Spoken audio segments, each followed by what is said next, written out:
One of New Mexico's oldest operating women's clubs will ring in the new year with a 70th anniversary celebration. You're watching the Local News Network, brought to you by Distill Beer, Wine, and Spirits and Durango Motor Company. I'm Connor Shreve. Las Bucanistas Study Club celebrates its 70th year in existence in the new year. Basically, since 1954, these ladies get together. They select a theme for the year. They study about it, and they take turns giving presentations and hosting these events. Las Bucanistas translates to the bookworms, and 70 years later, the Assembly remains committed to its academic roots. The organization picks one topic to explore each year. This year, artificial intelligence.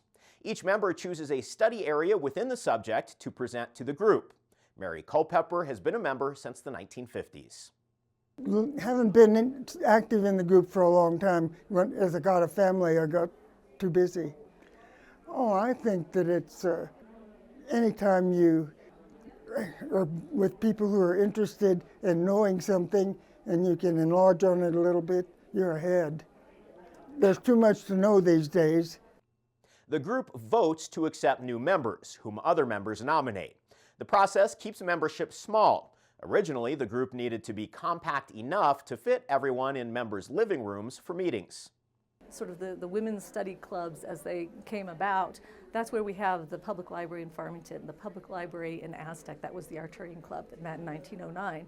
And again, they're looking not only among themselves and doing things, but they're looking for ways to better the community.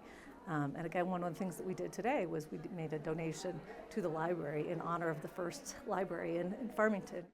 Vice President Joan Moninger says Las Bucanistas remains a tribute to the women's club movement that empowered women in the early to mid 20th century.